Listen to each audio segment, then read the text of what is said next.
Hello students, कैसे हैं आप सब। आईसीटी वर्चुअल क्लासरूम में आप सबका स्वागत है। आज हम कक्षा 10 का मैथ्स करेंगे बच्चों। चैप्टर जो चल रहा है स्टैटिस्टिक्स, उसी चैप्टर को आगे कंटिन्यू करने वाले हैं।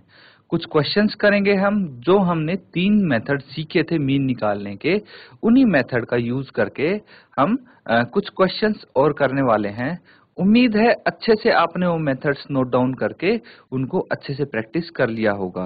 अब देखते हैं कि आप उनमें से कितने क्वेश्चन सॉल्व कर पाते हो। कोई भी मेथड आप यूज कर सकते हो।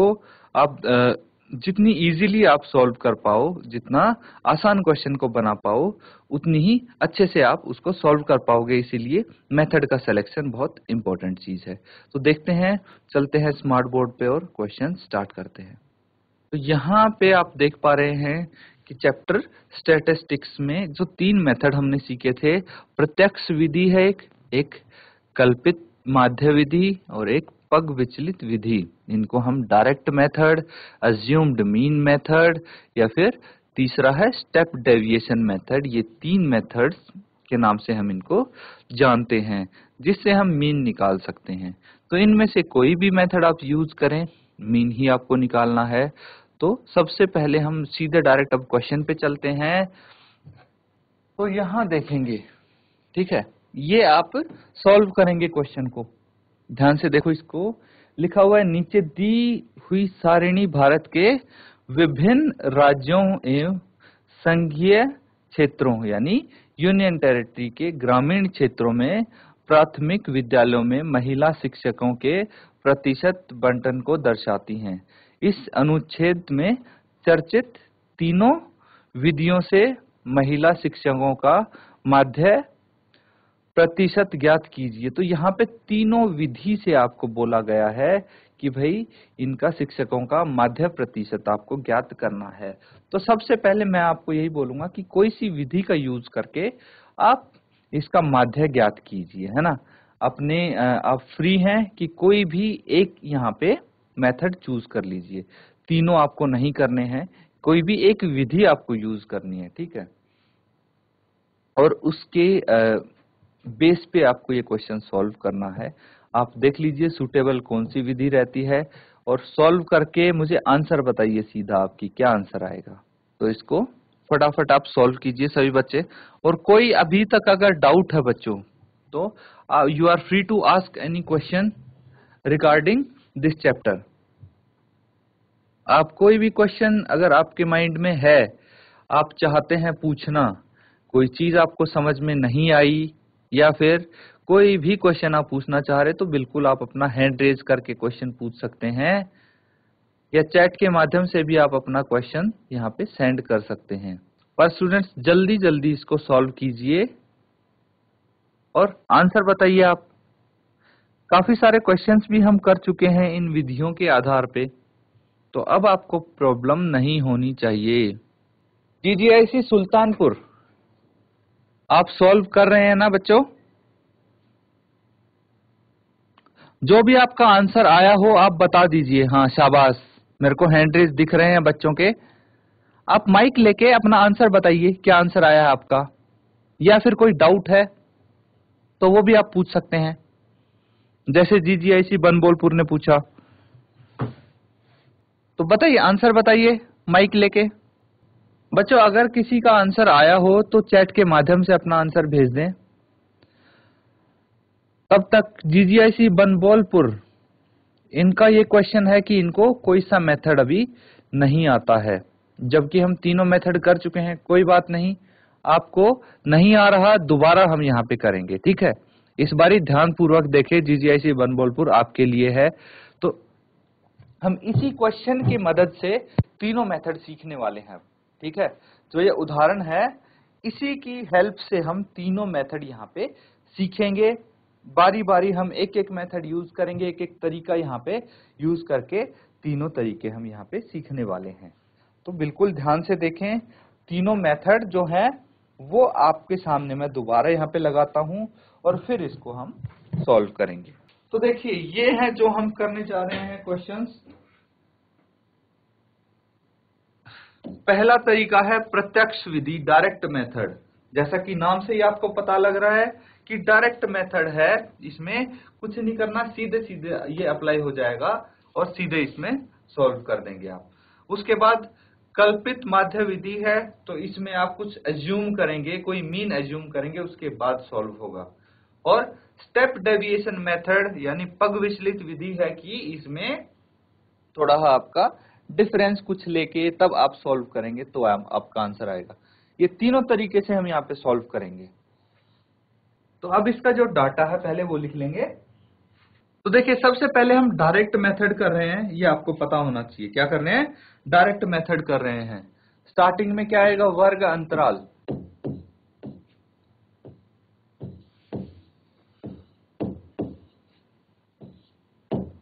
वर्ग अंतराल यानी इसको हम CI भी बोलते हैं। क्या बोलते हैं? CI।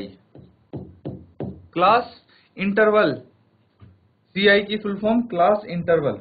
उसके बाद आपकी आ जाती है जो बारंबारता है, फ्रीक्वेंसी है, ठीक है, बारंबारता।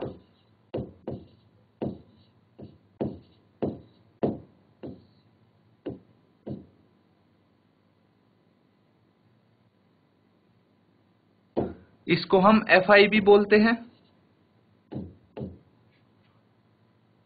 तो ये दिए हुए हैं, इनको लिख लीजिए पहले तो आप। तो क्या क्या है? वर्ग अंतराल आपके क्या दिए हुए हैं? 50 से 60, 60 से 70, 70 से 80, 80 से 90 और 90 से 100, 100, ये दिया हुआ है। उसके बाद आपको फ्रीक्वेंसी दी हुई है जिसको FI से आप डिनोट करते हैं। बारंबारता इसको हिंदी में हम बोलते हैं। क्या होती है, क्या क्या दी हुई है फ्रीक्वेंसी? देखिए 50 से 60 के बीच में 8 है, फिर 6 है, 12, 11 और 13। इसके बाद आपको एक चीज यहाँ पे फाइंड आउट करनी पड़ेगी, वो क्या है? देखिए यहाँ पे वर्ग अंतराल दिया है। अगर आपको डायरेक्ट यहाँ पे कुछ नंबर दिए होते, जैसे 55 दिया होता या 56 दिया होता, यहाँ पे 67 दिया होता, यहाँ पे 72 दिया होता, तो कोई बात नहीं थी, है ना, आपको सीधा XI यहाँ पे पता लग जाता। लेकिन यहाँ पे आपको एक रेंज दे दी गई है, रेंज दे दी गई है, और इसमें से आपको बताना है, मतलब यहाँ से आपको देख के बताना है कि भाई जैसे 50 से 60 के बीच में 8 लोग होते हैं, ठीक है, इस कैटेगरी में 8 लोग होते हैं। तो आपको यहाँ पे यही चेक करना है, जैसे कि क्वेश्चन है, देखिए यहाँ पे आपको क्या बोला गया है कि भाई जो इसका है हम ये कर रहे हैं, दूसरा एग्जांपल है, यहाँ पे क्या है? वर्ग अंतराल ये है, तो इसके बीच में 50 से 60 के बीच में मान लीजिए क्या है? 8 लोग हैं। 60 से 70 के बीच में 6 लोग हैं, 70 से 80 के बीच में 12 लोग हैं, 80 से 90 के बीच में 11 है, 90 से 100 के बीच में 13 है। ये हो गया। तो यहाँ पे आपको अब क्लास मार्क, यहाँ पे क्लास मार्क फाइंड आउट करना पड़ेगा, वर्ग चिन्ह यहाँ पे फाइंड आउट करना पड़ेगा। क्या हो गया? वर्ग चिन्ह आप निकालेंगे। वर्ग चिन्ह इसको XI से भी हम डिनोट करते हैं। किससे करते हैं? XI से हम डिनोट करते हैं। तो क्या हो जाएगा? देखिए यहाँ पे वर्ग चिन्ह हम निकालेंगे तो इसके बीच का कोई संख्या हमारे पास आनी चाहिए। कैसे आती है? XI को हम लिखते हैं, देखिए upper limit plus lower limit बटे 2, ये इसका फॉर्मूला होता है लिखने का। बच्चों कहीं भी आपको डाउट हो बीच में आप पूछ सकते हैं, कोई भी स्टेप आपको समझ में नहीं आ रहा हो तो आप बीच में पूछ सकते हैं। ये हमारा क्वेश्चन है और डायरेक्ट मेथड से हम करेंगे, ठीक है। ये कोई भी हमने डाटा ले लिया, वर्ग अंतराल ये है और बारंबारता ये है, हम इसको डायरेक्ट मेथड से कर रहे हैं, ध्यानपूर्वक देखिएगा। तो यहाँ पे हमें upper limit plus lower limit कितनी है? अपर लिमिट 60 और लोअर लिमिट है 50 और बटे 2 हम कर देंगे। 60 प्लस 50 110 बटे 2 और ये इसको कैंसिल आउट करेंगे तो 55 यानी 55 आ गया। तो देखिए इसकी जो वर्ग चिन्ह है, क्लास मार्क है, वो कितना आया है? 55 आया है। तो यहाँ पे हम ये सब इसलिए कर रहे थे ताकि यहाँ पे हम 55 लिख सके, है ना, 55 लिख सकें। अब वैसे देखेंगे तो 60 और 50 के बीच की संख्या क्या है? 55 ही तो होगी। 50 प्लस 5 55, 55 प्लस 5 60। तो 50 में हम 5 जोड़ रहे हैं तो ये 55 आ जा रहा है। या फिर इन दोनों के बीच में गैप कितना है लोअर लिमिट और अपर लिमिट में? 10 है, उसका आधा 5 है, तो लोअर लिमिट में हमने 5 जोड़ दिया। इसी तरह 60 और 70 के बीच की संख्या होगी 65, 65 ही होगी। फिर उसके बाद हम देखेंगे कि भाई 70 और 80 के बीच की संख्या 75, फिर 85 और 95, 95, ये आ गई। अब यहाँ पे आपको क्या करना होगा? यहाँ पे आपको निकालना होगा FI XI। डायरेक्ट मेथड है इसीलिए हम इसको डायरेक्टली कर देंगे FI XI, है ना। डायरेक्टली मल्टीप्लाई करके हम लिख देंगे। तो 55 गुणा 8 कितना होता है? देखिए इनको मल्टीप्लाई कीजिए। 8 पंजे 40, 8 पंजे 40 और 4 44। फिर हम करेंगे 6 और 65 को गुणा। 6 पंजे 30, 6 6 36 और 3 39। फिर 75 गुणा 12 करेंगे। 12 पंजे 60, 6 हासिल, 12 सत्ते 84 और 6 90, तो 900 आ गया। इसी तरह सबको मल्टीप्लाई कर देंगे। 11 पंजे 55, 5 हासिल, 11 अठे 88 और 5 93, और 13 को 95 से करेंगे तो 13 पंजे 65, 6 हासिल, 13 निमे 117 और 6 123। अब यहाँ पे नीचे आप लिखते हैं टोटल, टोटल करते हैं। या फिर देखिए यहाँ पे टोटल कितना आ जाएगा, इसको ऐड कर लीजिए पूरे को। इन सबको ऐड करेंगे तो कितना आ जाएगा? ये आ जाएगा 50। ये क्या हो गया? सिग्मा FI भी बोल सकते हैं इसको। क्या बोल सकते हैं? Sigma FI। इसी तरह सिग्मा FI और DI, FI XI होगा यहाँ पे, सिग्मा FI XI। तो इन सबको आप ऐड करके लिखेंगे, ये आ जाएगा 3900 3900। इन सबको जोड़ के आप देख लीजिए। तो सिग्मा मतलब क्या होता है? इन सब का टोटल को हम बोलते हैं सिग्मा, ठीक है। सिग्मा एक क्या है? यूनानी अक्षर है। ऐसा होता है सिग्मा, है ना। ये तो पता लग गया आपको। ये एक यूनानी अक्षर है, ग्रीक लेटर है। और इसको हम कब यूज करते हैं? जब हमें एडिशन शो करना हो। जैसे FI XI वाली सभी टर्म्स का हमें योग अगर शो करना हो तो हम सिग्मा FI XI लिख सकते हैं। तो हमारे पास सिग्मा FI 50 आ गया, सिग्मा FI XI 3900 आ गया। ये आप ध्यान पूर्वक नोट कर लीजिए, इसकी अब आगे जरूरत पड़ने वाली है, तो इसको नोट डाउन कर लीजिए। यहां तक अगर कोई प्रॉब्लम हो तो आप पूछ सकते हैं, नहीं तो इसको नोट डाउन करो आप। बच्चों अगर नोट डाउन कर लिया आपने तो हैंड रेज कर दो अपना, ताकि हम आगे का पार्ट कर सके क्वेश्चन का। Very good. GHS सहदेवपुर ने कर लिया नोट डाउन, शाबाश।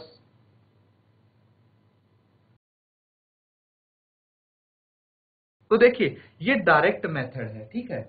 यहाँ पे हमें मीन निकालना है, माध्य निकालना है। तो इसका मीन आप कैसे निकालेंगे? इसका फॉर्मूला है, इसका तरीका है, मैंने वहां भी लिखा हुआ था, सिग्मा FI XI बटे सिग्मा FI। बस ये तरीका है, ये फॉर्मूला है इसका। तो यहाँ पे आप सीधा लिखेंगे सिग्मा FI XI, है ना, सिग्मा FI XI, और ये आप मीन निकाल लेंगे। क्या आ जाएगा? सिग्मा FI XI कितना था? 3900, और ये था 50। इसको सॉल्व कीजिए। 0 से 0 सीधा कैंसिल आउट हो जाएगा। 5 से इसको करेंगे तो कितना आ जाएगा? कैंसिल करेंगे तो 5 सत्ते 35, 4 हासिल, 5 अठे 40, 78 आ गया। तो इसका मीन 78 है, इसका माध्य 78 है। कितना सिंपल है, सिंपल है ना। तो GGIC बनबोलपुर, बेटा ये समझ में आया आपको? वेरी गुड, वेरी गुड, शाबाश, ठीक है। तो आपको एक मेथड और मैं सिखाऊंगा। ये तो एक तरीका हो गया माध्य निकालने का। कोई भी क्वेश्चन हो आप इस तरीके से कभी भी उसका माध्य निकालेंगे, हमेशा ठीक होगा, ठीक है। तो अगर आपसे पूछा जाए कि भाई माध्य निकालो किसी चीज का, ये तरीका, ये मेथड अगर यूज करेंगे, डायरेक्ट मेथड, तो आपका आंसर निकल जाएगा। तो ऐसा नहीं है कि आपको तीनों मेथड पक्का आने ही चाहिए। अगर आते हैं तो आपके लिए अच्छी बात है, नहीं आते हैं तो कोई एक मेथड भी याद है तो उससे भी निकाल सकते हैं। अब एक और तरीका हम सीखते हैं, देखिए ध्यान से। यहाँ पे हमें थोड़ा स्पेस और चाहिए होगा इस क्वेश्चन का, तो इसीलिए हम क्या करते हैं, तो देखिए यहाँ पे हमें fi xi नहीं चाहिए। अब इसको मैं हटा रहा हूं क्योंकि इसकी जरूरत नहीं है। अब हमें, हमारे पास xi आ गया, xi तक आ गया, ये सबको पता है, वर्ग चिन्ह आ गया हमारे पास। क्वेश्चन सेम है, तरीका दूसरा कर रहे हैं हम, तो ध्यान से देखेंगे हम सब, ठीक है। तो प्रत्यक्ष विधि तो सबको आ गई है।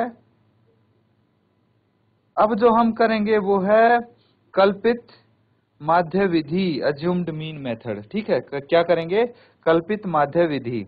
तो उसके लिए हमें DI निकालना पड़ेगा। क्या निकालना पड़ेगा, DI भी निकालना पड़ेगा। DI कैसे निकलता है, DI निकलता है बच्चों xi माइनस a। DI क्या होता है, xi माइनस a होता है, ठीक है। xi माइनस a DI होता है। क्या चीज हुई भाई, a क्या हुआ, ये है ना। xi तो आपको पता है वर्ग चिन्ह हो गया, वर्ग चिन्ह हो गया xi। अब a क्या हुआ, तो a देखिए हम क्या करते हैं, a मतलब अज्यूम्ड मीन होता है, ये चीज ध्यान रखिए, अज्यूम्ड मीन होता है a, ठीक है। अज्यूम्ड मीन कल्पित माध्य जो जिसको हम बोलते हैं वो a होता है। तो जो आपके पास जो ये वर्ग चिन्ह है ना, इसमें से कोई भी मीन आप अज्यूम कर लीजिए, है ना। तो कोई बीच का नंबर आप देख लीजिए, जैसे 55, 65, 75, 85, 95 में से कोई भी किसी को भी आप a मान सकते हैं। मान लीजिए मैंने 75 को a मान लिया, ठीक है, किसी को a मान लिया। अब देखिए यहाँ पे आप क्या कर सकते हैं, xi माइनस a है ना, तो a कितना है, 75 है, और xi कितना है, शुरू में अगर देखेंगे तो 55 है, तो यहाँ पे 55 माइनस 75 होना चाहिए। 55 माइनस 75 कितना आएगा, किसी को पता है, 55 माइनस 75 कितना होता है, माइनस 20 होता है, माइनस 20 हो जाएगा ये। तो 55 माइनस 75 आप यहाँ पे लिख सकते हैं बच्चों, है ना। फिर उसके बाद क्या करेंगे हम, मैं डायरेक्ट यहाँ पे माइनस 20 लिख देता हूँ, माइनस 20 माइनस 10 यहाँ पे आ जाएगा, 0 आ जाएगा, 10 और 20 आ जाएगा। देखिए शुरू में अगर आपके पास कोई संख्या आती है, ठीक है, जैसे माइनस 20 आ गई, उसके बाद टेबल चलने लग जाएगा, आपको बहुत ज्यादा मेहनत करने की जरूरत नहीं। जो इसका गैप है ना 50 से 60 के बीच में 10 है, तो उतने ही डिफरेंस का यहाँ पे एक टेबल बन जाएगा, जैसे माइनस 20, उसके बाद माइनस 10, फिर 0, फिर 10, फिर 20, है ना, इस तरह से हो जाएगा। अब यहाँ पे अगर आप देखेंगे तो हमारे पास DI भी आ चुका है। अब हमें क्या करना है, अब हमें निकालना है FI DI। इससे पहले क्या निकाला था, FI XI, है ना। हमने एक स्टेप और आगे कर दिया, कल्पित माध्य विधि में एक स्टेप और आगे कर दिया। क्या कर दिया, हमने पहले तो इसका मीन एज्यूम कर लिया, मान लिया कि भाई ये a होगा इसका मीन, और हमने फिर DI निकाल दिया। DI क्या होता है और इसको DI ही क्यों हम बोलते हैं, ये चीज आप समझिए। DI मतलब होता है डेविएशन, डेविएशन, डेविएशन मतलब कोई अंतर, ठीक है, अंतर। तो हम अंतर ही तो निकाल रहे हैं, है ना, डिफरेंस ही तो निकाल रहे हैं, जो अज्यूम्ड मीन है और जो आपका ये एक्चुअल यहाँ पे मीन है, उनके बीच में डिफरेंस निकाल रहे हैं हम। तो हमने ये डेविएशन इसको बोला है, DI। अब FI DI इन दोनों को मल्टीप्लाई कर देंगे, कितना आ जाएगा, 8 इंटू माइनस 20 कितना होगा, 20 8 160, और माइनस 160 आ जाएगा, ये माइनस 60 आ जाएगा, फिर 0, और फिर 110, और 13 इंटू 20 260। इनको ऐड करके कितना आ जाएगा, सिग्मा FI आपका 50 ही होगा। लेकिन अगर सिग्मा FI DI आप करते हैं तो क्या आ जाएगा, माइनस वालों को एक साथ हम ऐड कर लेंगे, कितना आ जाएगा 220, वो भी माइनस का, और इनको एक साथ ऐड करेंगे तो कितना आ जाएगा 370, ये प्लस का होगा। अब 370 में से 220 अगर माइनस करेंगे तो कितना आ जाएगा 370 माइनस 220, कितना आ जाएगा ये 150, ये प्लस का होगा, है ना। हम कौन सा मेथड यूज कर रहे हैं बच्चों, कल्पित माध्य विधि यूज कर रहे हैं। जो दूसरा वाला मेथड था अज्यूम्ड मीन मेथड है, क्या है ये ध्यान रखिए आप। कल्पित माध्य विधि,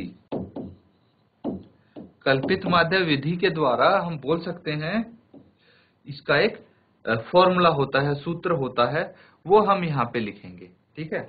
तो कल्पित माध्य विधि का सूत्र क्या होता है वो ध्यानपूर्वक देखेंगे आप। किसी को याद है कल्पित माध्य विधि का सूत्र क्या होगा? अगर किसी को याद है तो बच्चों आप बता सकते हैं। कल्पित माध्य विधि का सूत्र यहाँ पे क्या होगा? देखिए बहुत ही सिंपल है, इसका जो फॉर्मूला है ना बहुत ही सिंपल है। जैसे पहले करते थे ना हम एफ आई एक्स आई, यहाँ पे एफ आई डी आई है बटे सिग्मा एफ आई है, यहाँ तक तो वैसे ही है, पर इसमें एक चीज एक्स्ट्रा है, ये ए दिख रहा है आपको, इसका भी तो कुछ करना है, इसको हम यहाँ पे ऐड करेंगे। क्या करेंगे? ऐड करेंगे। तो अब जो आपके पास यहाँ पे वैल्यूज है वो रख देंगे, 150 है यहाँ पे, 50 है, और ए कितना है, ए है यहाँ पे 75, है ना। ए 75 ही माना था, 50 दिए 150 और 3 प्लस 75 78 हो गया, 78 हो गया। तो आप देख पाएंगे कि जो हमारे पास ये कल्पित माध्य विधि है, इससे भी 78 ही आंसर आया है, इससे भी आंसर कितना आया है 78 आया है। इसको नोट डाउन कर लो। तो बच्चों सेम क्वेश्चन से हमने क्या किया, दो विधियां सीख ली हैं अभी, ठीक है। सेम क्वेश्चन से दो विधियां हमने सीख ली हैं यहाँ पे। कौन सी? एक तो है प्रत्यक्ष विधि, एक है कल्पित माध्य विधि, direct method and assumed mean method. ये जो अभी आप कर रहे हैं ये है अज्यूम्ड मीन मेथड। तो इस तरीके से भी कर लें आप, यहाँ पे थोड़ा सा कैलकुलेशन और आसान हो जाती है ना। तो इसको आप जल्दी से नोट डाउन करो। और बच्चों आपको अगर समझ में आ गया है तो अपना हैंड रेज करके बताओ मुझे, जल्दी से इसको नोट डाउन करो, फिर अगली विधि में आपको बताऊंगा। तो देखिए अगली विधि हम देखेंगे यहाँ पे क्या होने वाली है। इसको मैं मिटा रहा हूं, इरेज कर रहा हूं। हमने यहाँ पे डी तक निकाल लिया था, है ना, डी निकाल लिया था। अब जो अगली विधि है वो क्या है, स्टेप डेविएशन मेथड है। और स्टेप डेविएशन मेथड में हम क्या करते हैं, हम UIB निकालते हैं उसमें, ठीक है। DI तो निकाल ही लिया, हम UIB निकालते हैं। ध्यानपूर्वक देखेंगे, यहाँ पे हम एक स्टेप आगे जाते हैं और हम UI निकालेंगे। UI क्या होगा, UI होता है DI बटे H, ये ध्यान रखना है आपको। देखिए हमने XI निकाल लिया, DI निकाल लिया, अब UI निकालेंगे। एक स्टेप और आगे जाएंगे हम, जो कल्पित माध्य विधि थी उससे एक स्टेप और आगे जाएंगे, जबकि जो हमारे पास प्रत्यक्ष विधि थी उससे 2 स्टेप आगे चले गए हैं हम। यहाँ पे हमने UIB निकाला है। UI में DI तो आपको पता है ये है, H क्या होता है ये ध्यानपूर्वक समझेंगे, इंपॉर्टेंट चीज है यहाँ पे H जो नीचे लिखा है।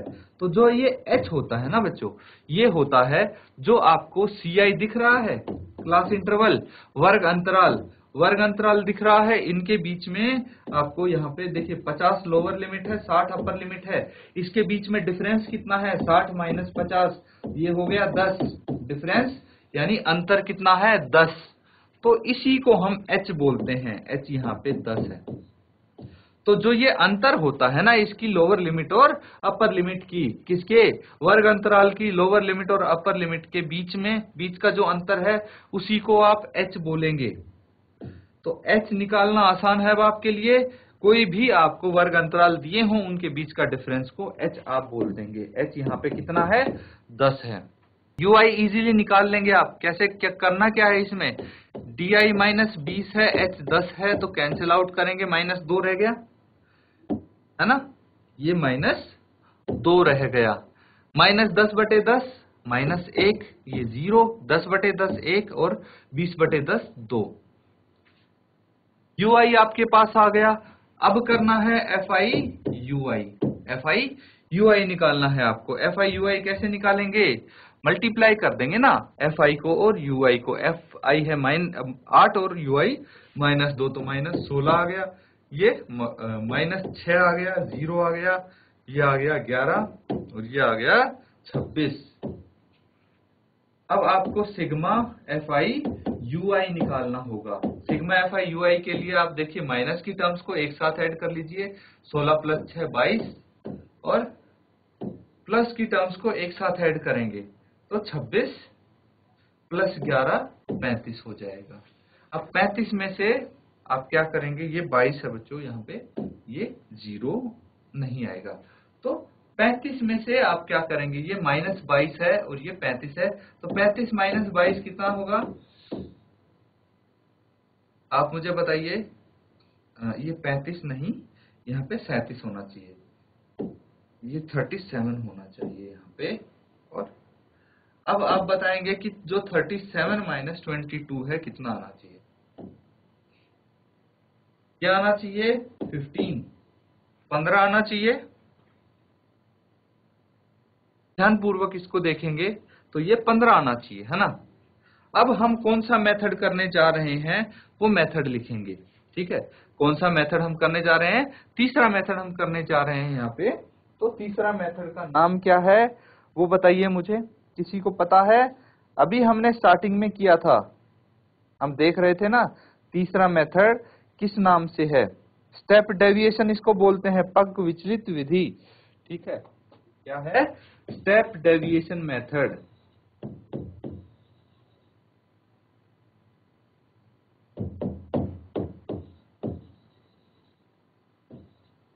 स्टेप डेविएशन मेथड यानी पग विचलित विधि इसको हम बोलते हैं। तो इससे अगर मीन हम निकालेंगे तो कैसे निकालेंगे इस मेथड से, यहाँ पे आपके पास होना चाहिए सिग्मा fi ui बटे सिग्मा fi, ये तो हमेशा आएगा ही, लेकिन यहाँ पे आपके पास दो चीज हैं, एक तो है h और एक है a। क्या क्या है, h और a है। तो आप कैसे करेंगे, फॉर्मूला आप सीधा लगा देंगे, इसका सूत्र क्या होगा बताया था मैंने आपको बच्चों, क्या किसी को याद है, इसका सूत्र क्या होगा। देखिए सिग्मा fi ui बटे सिग्मा fi है, तो इनटू आप करेंगे h और plus a, into h plus a हो जाएगा, है ना। जो ये h है इसका भी तो कुछ करना है, और जो a है उसको भी आप लिखेंगे, है ना। तो ये इसका सूत्र हो जाएगा, इसको आप सॉल्व कर देंगे तो कितना आ जाएगा, h कितना है यहाँ पे, h हम निकाल चुके हैं कि 10 है, सिग्मा fi ui कितना है 15 है, और सिग्मा fi कितना है 50 है, प्लस a कितना है 75 है। अब इसको सॉल्व करेंगे, देखिए 0 से 0 कैंसिल आउट, 5 3 15, 3 + 75 78 आ गया। आंसर आपका सेम आएगा, कोई सी विधि हो, कोई सा भी मेथड हो, आंसर यही रहेगा। तो इसको नोट डाउन कर लो, और मैंने एक क्वेश्चन की मदद से तीनों विधियां आपको बता दी हैं, है ना। तीनों मेथड से हमने इसको सॉल्व किया है। उम्मीद है आपको समझ में आया होगा। अगर किसी को नहीं समझ में आया है या किसी में डाउट है तो बच्चों आप पूछ लो। तो इसको अच्छे से आप नोट डाउन करेंगे और घर पे ये तीनों मेथड आप प्रैक्टिस करेंगे, तीनों तरीके प्रैक्टिस करने हैं आपको। तो बच्चों यहाँ पे जैसा कि आपने देखा, एक क्वेश्चन को हमने 3 तरीके से सॉल्व किया और आंसर सेम आया है। तो मतलब क्या है, तीनों में से कोई भी मेथड आप यूज कर सकते हैं जो आपको सूटेबल लगे, जो आपको इजी लगे। अनटिल एंड अनलेस आपसे पूछा ना गया हो, आपको बोला ना गया हो कि भाई आपको इस मेथड से सॉल्व करना है, तब तक आप कोई भी विधि, कोई भी मेथड से सॉल्व कर सकते हैं जिससे आपको इजी लगे क्वेश्चन, या फिर जो एग्जाम में आपको मेथड याद हो उससे आप सॉल्व कीजिए। बस इनको प्रैक्टिस करेंगे तो सारे मेथड आपको याद हो जाएंगे, इजी हैं। तो इनको आप नोट डाउन कीजिए, घर पे जाके रिवाइज कीजिए, क्योंकि कल इसके आधार पे हम अगली क्लास में क्वेश्चंस करने वाले हैं। तब तक के लिए आज की क्लास यहीं खत्म करते हैं। Thank you and have a nice day.